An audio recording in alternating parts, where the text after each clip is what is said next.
In today's video, I've got my friends Mike and Micaila Blankenship joining me to talk about how they sold everything, traveled the world with a newborn, starting with just $50,000 a year. Let's check it out.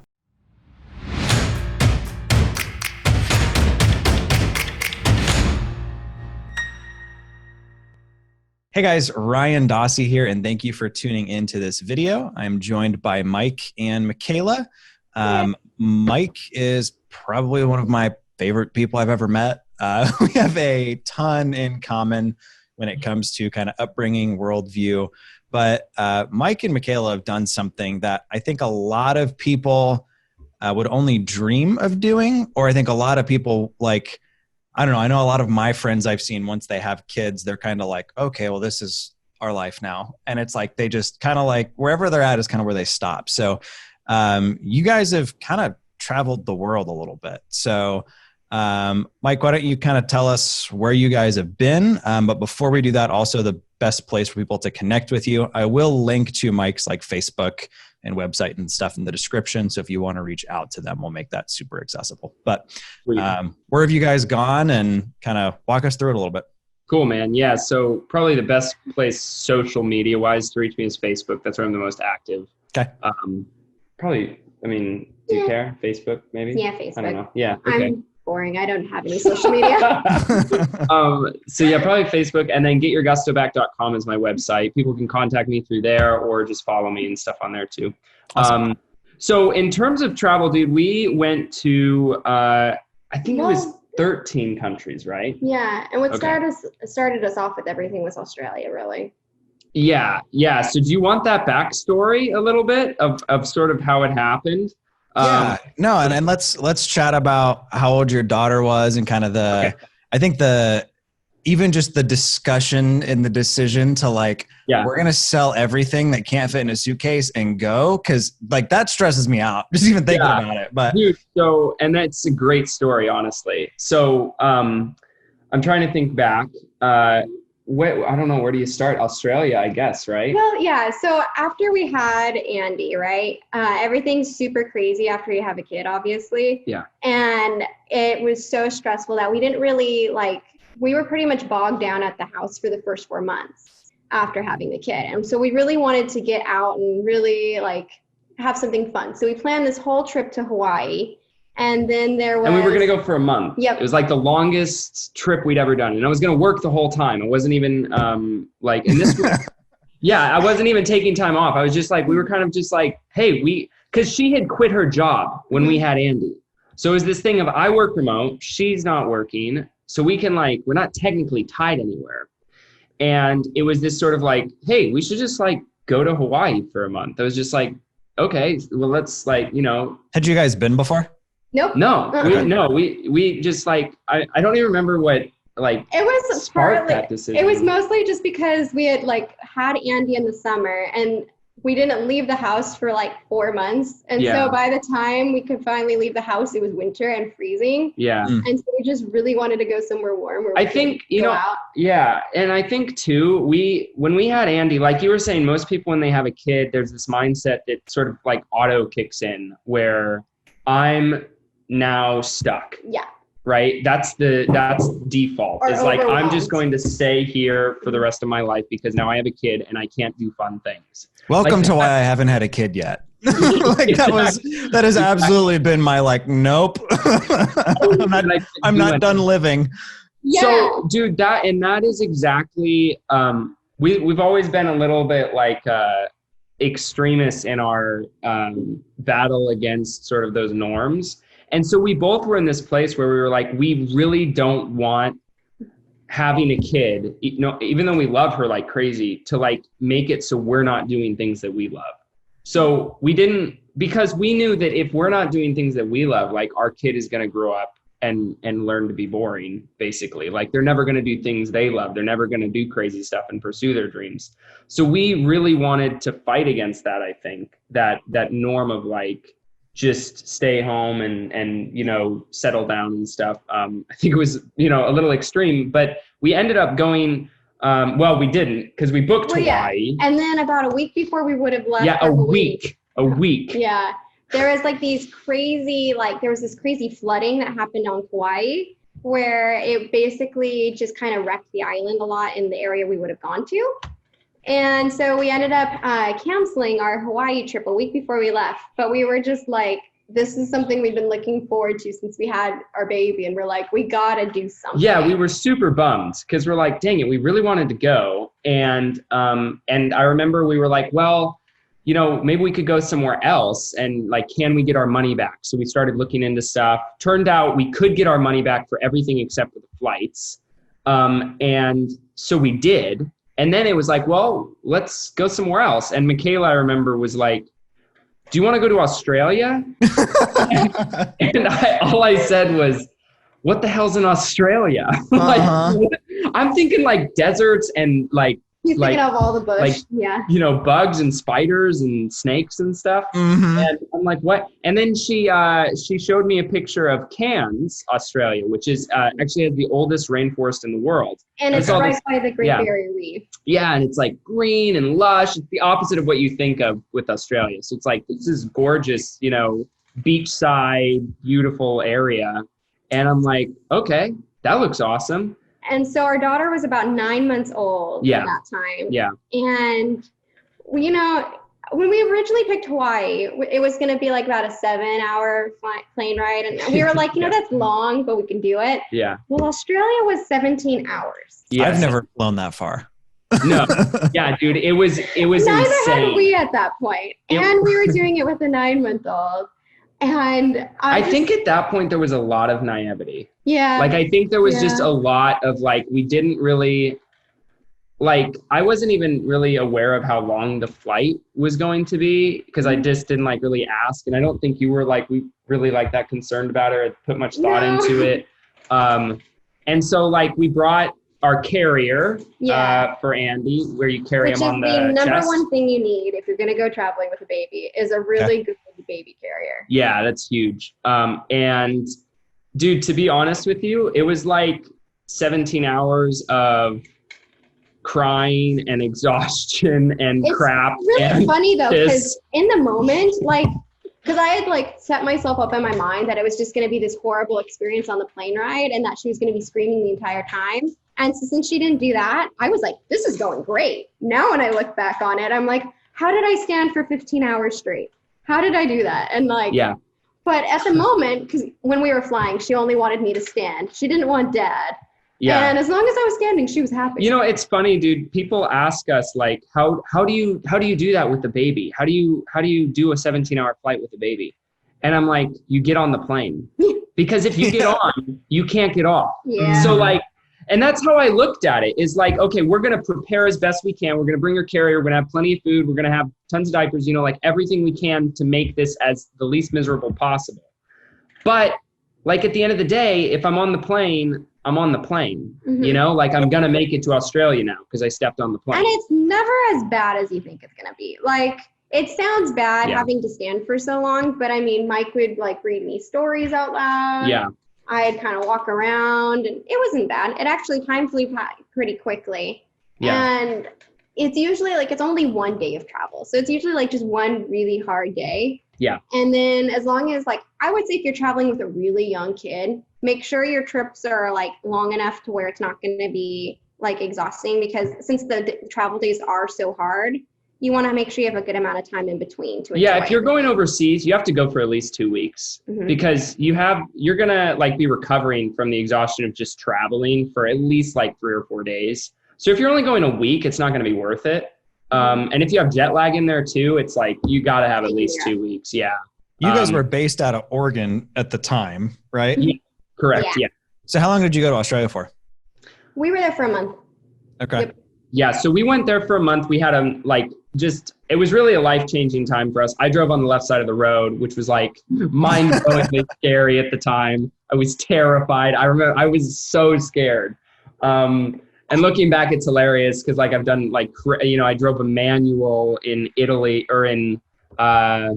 I've driven a manual on the left side of the road now. I've driven in Italy, which is like renowned for being scary to drive in. Like it's just, you know. Well, and I think the biggest thing for me that it like opened my eyes to, because I've always loved traveling. Yeah. And I always worried that it'd be something I couldn't do once I had a kid.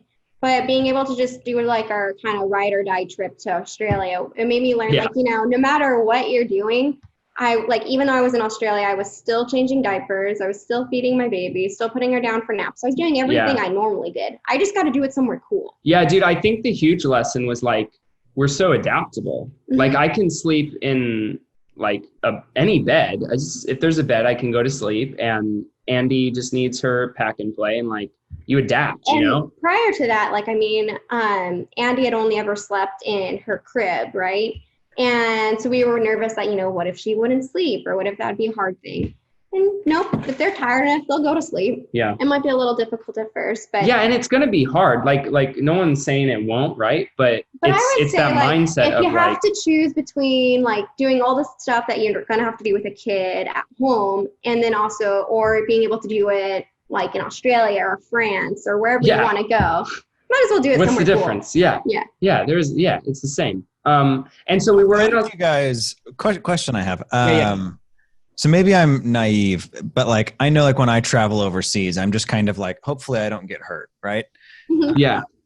Do they have like expat or overseas type like insurance or coverage for kids, or was it just kind of like similar to how most people when they travel? Yeah. Okay.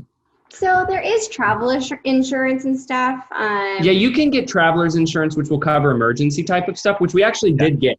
We had that for a year while we were traveling. But also healthcare overseas is super cheap. So that's fair. So check this out. In Croatia, when we were in Croatia, we took Andy to the ER because she had she was having her first fever, and it was really scary, and we were nervous. So we called a taxi, and the guy was absurdly helpful. Like it was insane. I tipped him like $20 because he was so helpful. Like he drove us to like 2 different locations so we could get to where we needed to be. Went in to translate for us. Yeah, he was translating for us, helping out. And so take us back. He was amazing. So we went to the hospital and they helped her and blah blah blah. And then I went to pay, and I'm pretty nervous because I'm like, I have no idea what this is going to cost. An emergency room visit's crazy expensive to stay. Yeah. $35. Yeah. I couldn't believe it, man. I was like, what the heck? So and it's funny too. I think we both experienced. So first of all, Australia is a great first place to visit because it's super westernized. It's super first world. Like it's basically America, but people have accents. And are very, very friendly. And they're more friendly, I think. And Europe, to us, having been there for 15 months or whatever, felt actually safer to us than the US personally. No, I would agree with that from my time over there. So first trip was Australia for a month. Yeah. Mm-hmm. Yep. You guys went home and like, what happened? Because that's where things really changed for you guys. Yeah. So I think after that, we've just like had this wonderful experience in Australia. We realized traveling wasn't as hard as we had made it out to be in our heads.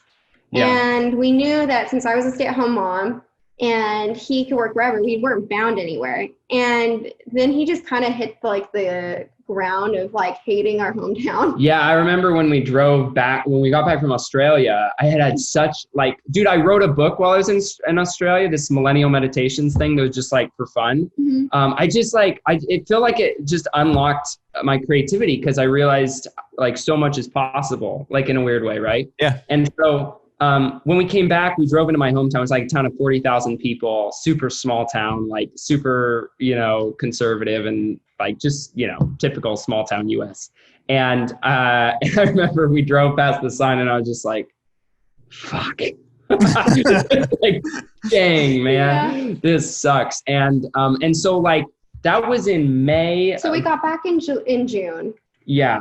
And then we lasted 2 months. In 2018, right? Yeah. 2018, yeah. And we lasted 2 months. And then for like 2 months, we just like complained about our hometown. Mostly me. You did too, though. Yeah. You did too. Because in Klamath, we have a lot of fires. And so in the summer, it was just smoke. And she has asthma and we have a young kid. So we can't go outside at all during the summer. So we're just like pissed. And I'm just learning more and more to hate this place. And I'm like, God, I just want to. Yeah, dude, I'm just like, I had so much fun in Australia. Like, we're not bound anywhere. And we had this trip planned to Rome for 2 weeks that was coming up in September. We were supposed to leave September 10th. September 10th. Yeah. And we were and we booked it after Australia because we were like, man, we just like had so much fun. We got to do something else. So we're kind of like, okay, that'll be our next excursion. So, and I feel like at least once a week for 2 months, I would bring up to Micaila, God, I hate this town. And I just like it was a lot. I would just complain to her. And she'd be like, well, what do you want to do about it? I'm like, I can't do anything about it because I got to stay here because of my job. You know, even though like I work remote, I just had this thing in my head that was like, if I move, they're going to fire me or like, you know. You get into your head, like you get into so set in your routine. Sometimes you forget that you can actually like exit the box. Yeah, that you can change. Yeah, because we owned our house. We had, you know, it's full of stuff that we own. We, you know, like all our families here. There's, it just like, how do you... It seemed too big. So you guys had like, you know, mortgages, car payments, typical stuff most people have. Yeah. Everything. I want people to understand that it's not just like, you know, independently wealthy Mike and Micaila. I made jet set.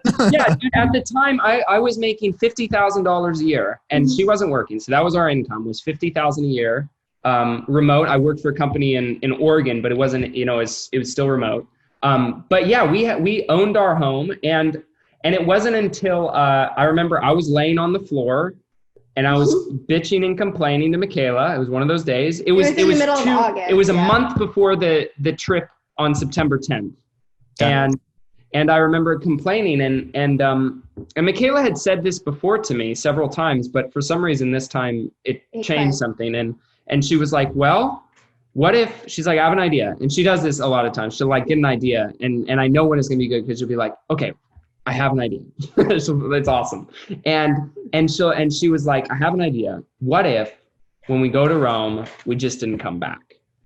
And I remember just being like, what? Sounds like, yeah, like that sounds insane. Like I love that idea, like the heart, but like how? And so we just talked about, we're like, let's just play. Let's just pretend. And so like, what would we have to do?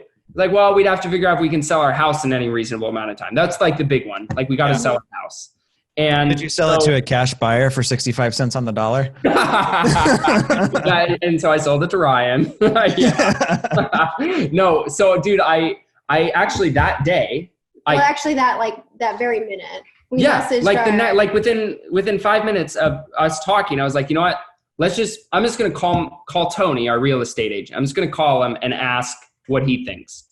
So I called him and I was like, hey dude, we kind of have this crazy idea of like traveling around Europe for a year or something, or moving overseas or whatever. And we were wondering if how quickly you think we could sell.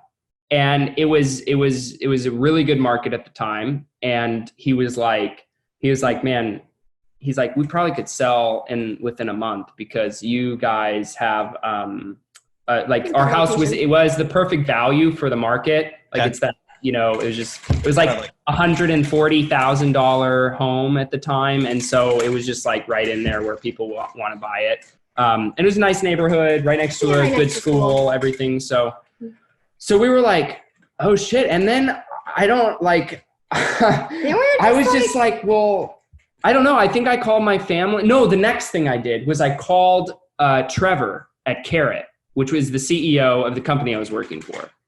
And I called him that same day and I said, hey dude, like we have this crazy idea.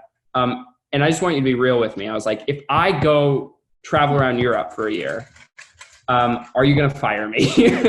I just was like, just tell me, man. Like, and I won't do it. And he was like, dude, as long as you keep doing good work, I don't care where you are.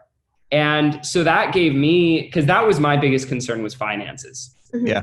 So that gave me the mental, because we didn't have like anything in savings. We had maybe a little bit. We had blown it all for like maybe a couple thousand, but not much. Like it wasn't like we had 50K to like wiggle room or something. No. And so him saying that, because I knew that if he was willing to work with me, I would work as hard as I could to keep that job. So to make sure that we had an income. And what do you do for anybody who doesn't know? Yeah. So, it's a little different now, but then I was a full-time content marketer. So I was a marketer for Carrot, which is a company in Roseburg, Oregon, Inc. 5000 company, actually. So Yeah, I talked to the CEO, and that really gave me the mental freedom I needed to be able to take a big step. And so that for me, I think is where it really unlocked, like, holy fuck, this is possible. Like, we could do this. I think one of the things I love that you guys really tapped into, I think it was Tim Ferriss in the 4-Hour Workweek calls it the new rich, of like just having the flexibility to be able to come and go. Like that's really a sign of like wealth in like your relationships, your finances. It's not necessarily like a liquidity thing, but it's a, like, I would rather have that than, you know, the castle in the hills kind of a thing. Yeah. Oh, yeah. So that's another belief I think that I was really, I don't remember what book was like, had taught it to me, but it was something I was really starting to internalize, was this concept that like now is when life is happening. Mm-hmm. Like I do want to save for retirement, and I want to be prepared for when, you know, I potentially can't work. I have life insurance. Like I want these things in place, but I never want to sacrifice the moment right now. Yeah. That sounds a lot like, actually, when I was in Europe, there was a book I read on the train. I think it was called The Wisdom of Insecurity. I think it was by Alan Watts. But the argument throughout the entire thing is that like, you can't be in the future. You can't be in the past. You can only be where your feet are. So I remember when I was in Paris, it's probably one of the best trips my wife and I have ever had. And my goal the entire time, he even goes so far as to say, you can't be in the moment if you're judging or analyzing or comparing the moment. Yeah. So typically when I would travel, I would be like, oh, this looks like here, or oh, let me get this picture of this. And I instead chose to like almost just kind of like zoom out and just try to take in like everything that I could. And it was an incredible trip. Dude, yeah. And that's what you have to do during those times. And I think that was a mindset we were both really tapping into, was like, we have to, like, we're not gonna start getting healthier. Like we peaked, right? And so how old are you guys? 26. I mean, I don't know that you've peaked, but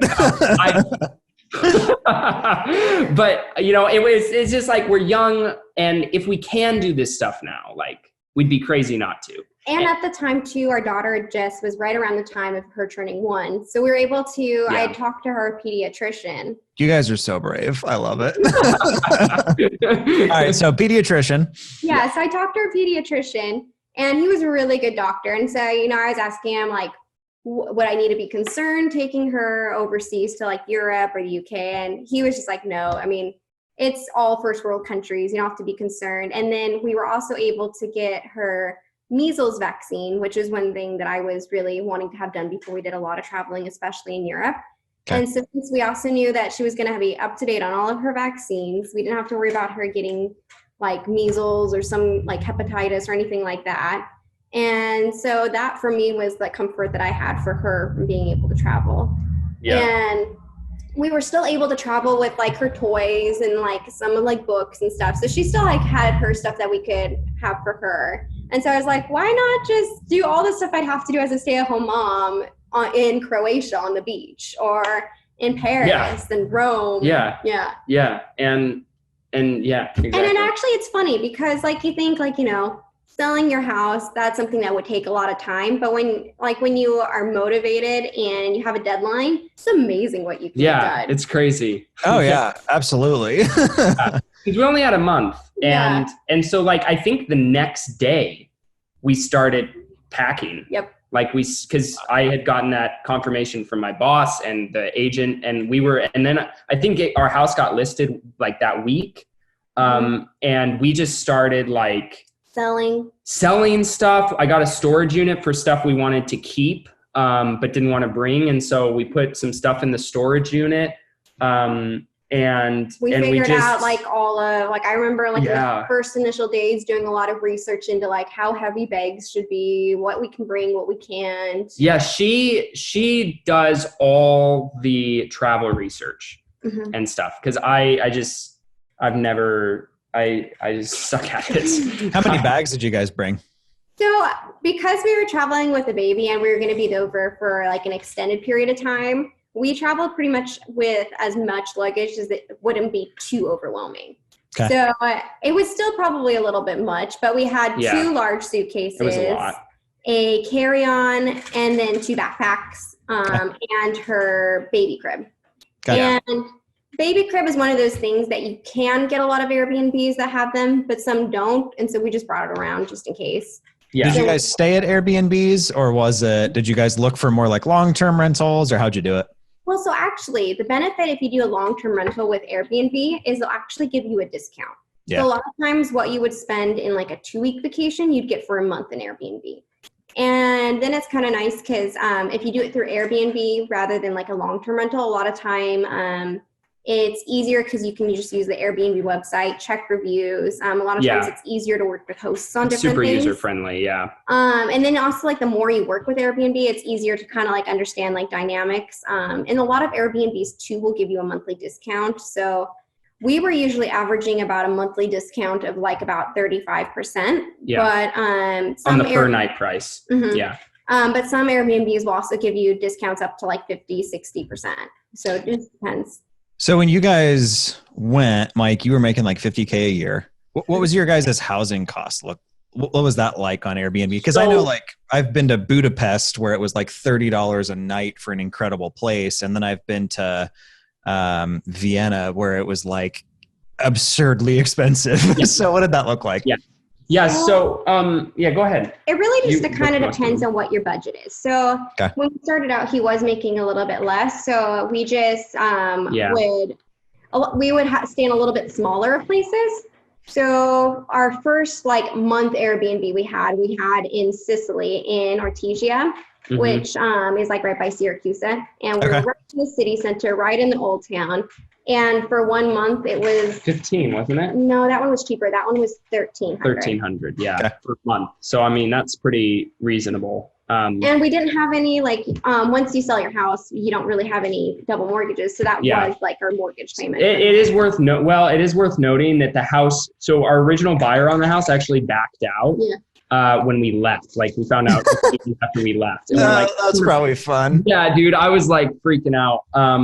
And so they backed out. It actually, I don't think the house sold for like a month or two after we left. So we were paying double mortgage for a few months, which we had to go to a notary in Portugal. So yeah, we had to go to a notary in Portugal. So that would have happened to sign. In late October. Awesome. So yeah, it was about 2 months, about a month or 2 months. Yeah, because Portugal was the second place we went to. And so so when we had more of a restrained budget, we'd go to more like budget friendly locations in Europe. So we did Sicily where we got $1,300, and then after that Portugal was cheap. We went to Portugal, which it was around $1,000 for a month. And it was also that was actually one of my favorite places too. Yeah. That place. Portugal's on my list. It's awesome. So good, dude. Very nice. I love Portugal. Oh my God.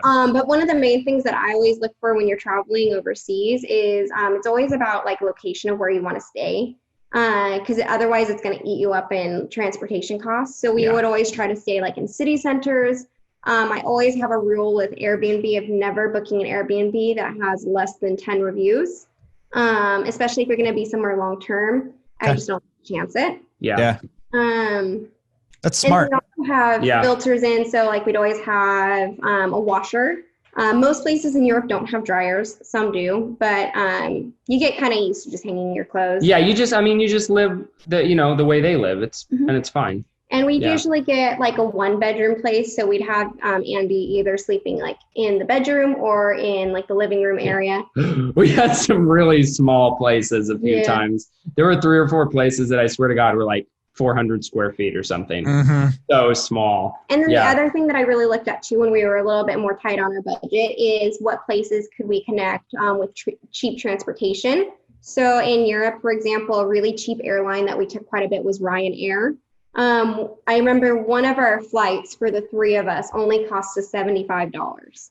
So you can get like really cheap flights. Yeah, once you're in Europe, like flying between countries is not that expensive. And if you're traveling just by yourself, you could, we didn't do it because we had a kid and it just sounded way too stressful to us. But you can do things like FlexiBus, which is like $5 for a bus ride between countries. It's super cheap. We did the train when we were there. And that's great too. Yeah, I think it was like $30, and it took us from like I think that one was Budapest to Vienna. I think we did. Okay. Oh, nice. And the most expensive 2 places we stayed were London and Paris. And those were both around $5,000 for the lodging for a month.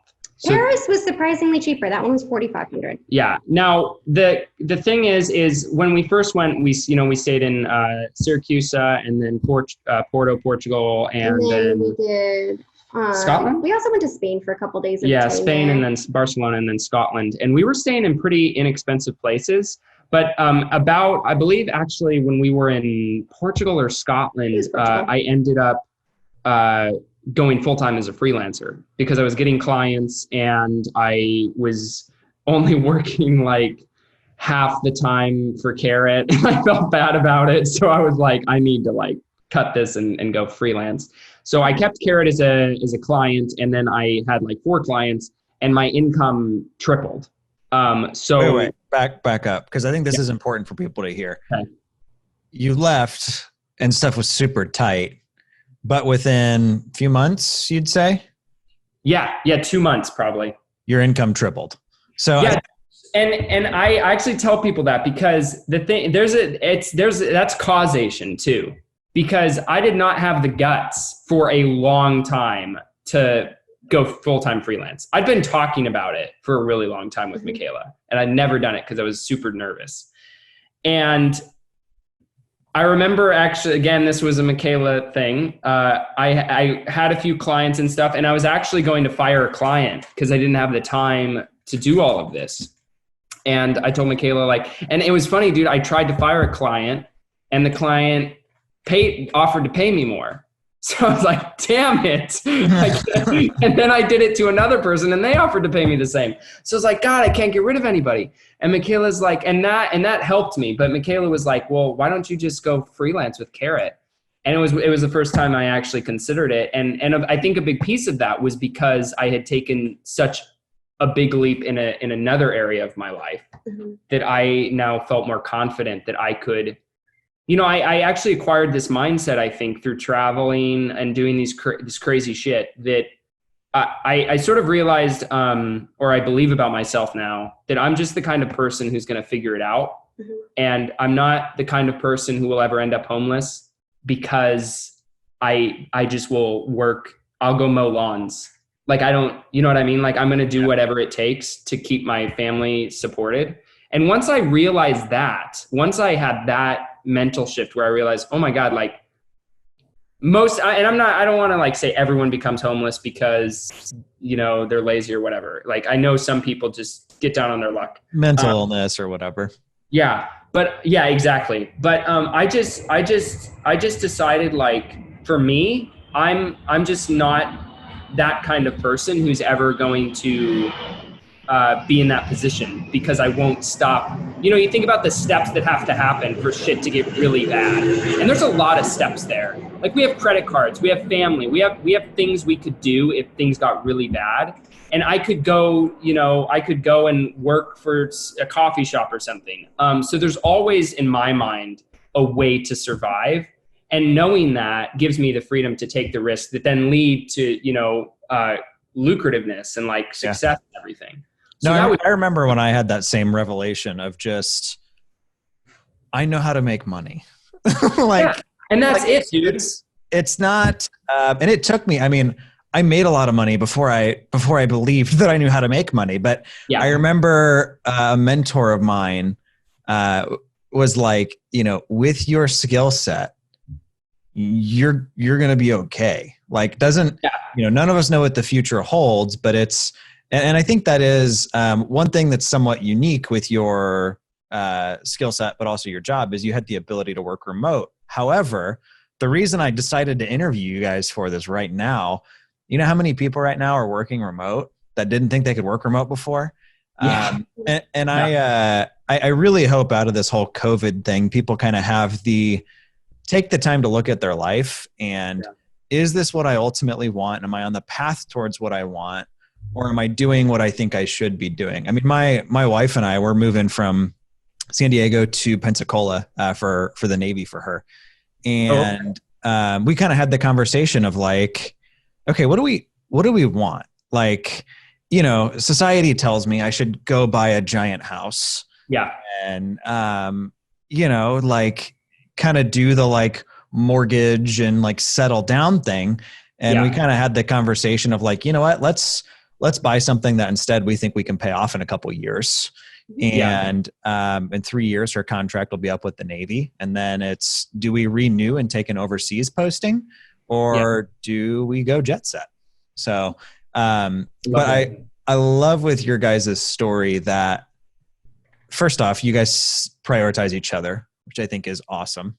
I think any married couple with kids that's watching this, I mean, truly making sure like your kid does not become the the centerpiece of everything is important. But so let's just kind of in closing, let's do the funniest story you guys have from overseas traveling with a young kid. Okay. And then let's do just like kind of quick recap of what do you wish you had known before you went? Like what were kind of the lessons that came out of it? So take it away. Cool. So for the funny story, my mind went straight to the ring and then ID or the gas. Well, if it's dealing with Andy, I would think it was the mom. All right, you each get one. We'll each get one. So you tell yours, and then I'll tell what I think is the best. So whenever like our first like instances of culture shock was when we were in Italy, and it was like, we had come from Oregon where it was really cold. And so when we were in Italy, only been there for like a week or two. So it was still really hot for us, and it was only 70 degrees outside. And so for us, we were warm. But this little old like Italian grandma comes up to us. And in Italy, they kind of like, they have this culture of like grandmas to the like every little kid they see, right? Yeah. Okay. Which I actually think is wonderful. I love it. But it was so funny because like this morning that she came up to us was a day that we were trying to travel. Our person that was supposed to like our transfer service was running late. So we were kind of stressed. And this little grandma starts trying to talk to Mike, and she's like, oh, baby burr, like trying to say she's cold. Like, and it's not even cold out. And so trying to say that we needed to put a sweater on Andy. And so Mike just keeps, saying like, no, I'm not going to do it. And she finally looks at me and she like is like, please put a sweater on your baby. And I remember she said, Mamma Mia. And when we were like, no. And she just looks at us with just complete disgust. And she's just like, Mamma Mia. It's like perfect. It was so funny. Okay. Mine is probably, it's pretty funny. So I was at a Starbucks. That's where I like to work. It was in Greece. No, this one was in Romania. In Romania. We were in Romania, and I was at a Starbucks in Romania working, and I fiddle with my wedding ring a lot when I'm typing. I just like, without thinking. And I took it off and I like went like this to stretch, and it dropped behind their seating. Like, and it's like the seating gap is like this big, and it just slides right back there. And I'm like, oh shit. So I like go and I look, and the seating is screwed into the wall because it's a Starbucks. It's like like a booth. And I'm like, oh my God, Micaila's going to kill me. And so I'm like, oh no. So she comes back, and I'm like, okay, well, we'll go buy a new ring. So we buy me a new wedding ring. And we purchase it and everything, and then we leave and we go to Greece. No, we go to Prague. Prague. We go to Prague. And in Prague, a few days into Prague, I'm like, hey, where's my ID? I left my ID at the wedding ring shop where we bought the ring. And did they mail it to you, or? Yeah. So I got in contact with them, and they mailed it, and then I paid them for mailing it. But I thought it was funny because I lost the ring, and then in the process of getting a new ring, I lost the ID. So I do this all the time with mine. Yeah. And I cannot count. So I think this is my third or fourth wedding ring. Dude, it's so easy to lose, man. My first one was like super nice. It had like my wife's like thumbprint in it. She like engraved the inside of it. So we were at a lake in, I think it was Missouri or Indiana with my family. And I'm throwing the ball back and forth with my dad and brother. And I throw it and caught it. And I was like, oh, that was close. And she goes, hey, you should probably go put your ring up on the beach. And I was like, oh yeah, no problem. I go to throw the ball, the next throw, and you just hear a boonk. And it was like, no one saw where it went. It was like, it had like rocks on the bottom.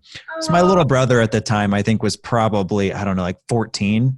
I was like, $500 if you can find it. And he like cut holes in like a bag and was like dragging the bottom. We never found it. God. So Man. yeah, I've lost a few. It's easy, man. I know. We just spend like $100 now because I'm like, I don't even need anything. I'm gonna lose it, you know. Okay. I wore like the Quelo ones for a while, but then I would roll them. They're like silicone. And the one with like the middle rolly thing. Yeah. No, they're like the whole thing's like rubber. Oh. So I would like flip. They're like $15. You guys should check them out. But yes. They're really good if like you go to the gym for like weightlifting or something and don't want to like scratch it. But I would like do that, and then I'd like chew on it. And one time we're in the car, and my wife just looks over and she's like, "You're gonna get a real ring." I was like, "Got it." Like, all right. So what were the like wish we'd known this moments you guys had? Oh man, that's a good one. I can't think of anything. I can't either. Like, to be honest with you, I think more than anything is I just think like what I wish I would have known is that traveling isn't as scary as you make it seem. Yeah, that's what I would choose too, is that it's way easier and less scary than everyone who hasn't done it thinks it is. Yeah. Yeah. And that like like to learn that you can go travel for 15 months and be safe and be taken care of and even though it's a lot of different cultures, I mean, there's still like people are people. Yeah. And like, I mean, I think being able to embrace other cultures and see how they live and know and figure out that they're also just, exactly like you're at the heart of it is wonderful. That's like one of the greatest joys is like discovering a new culture and being like, hey, I'm like, okay. Yeah. I'm making it. Yeah. Probably just more than anything, I would just say the biggest thing is just learning that it's okay to let go of your preconceptions and fear of travel. Yeah.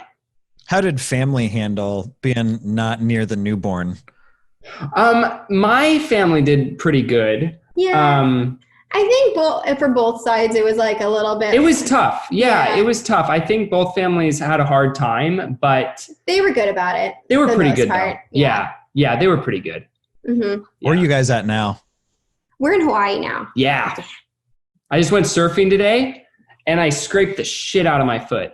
I got destroyed, dude. Mm-hmm. Oh my God. I was actually born on Maui. Right. Yeah. My middle name is Ikaikio Kalakapua. My mom still tells me I say it wrong.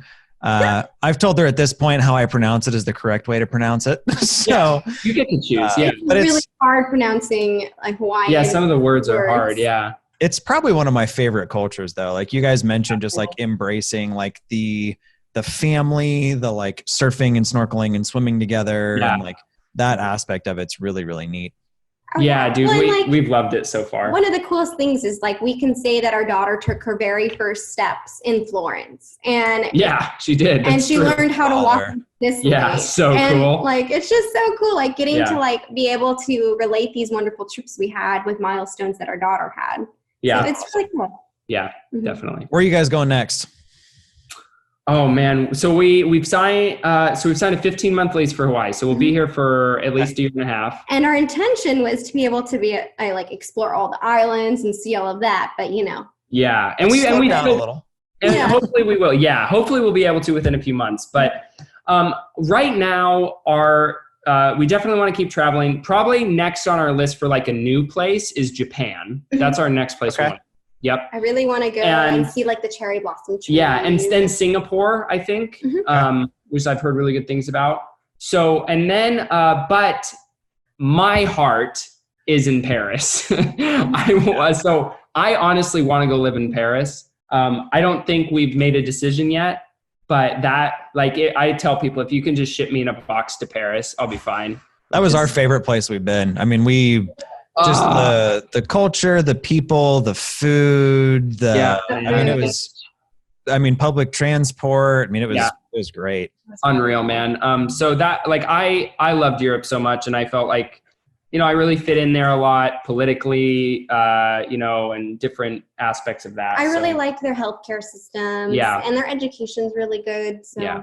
So, we take it month by month. We really learned to do that when we were overseas because we wouldn't make decisions on where we were going except until a month prior. So, right now we're in Hawaii and we're going to enjoy it. And then I really don't know. Like maybe we'll fall in love with Hawaii and stay here, or maybe we'll go live in Japan. I don't know.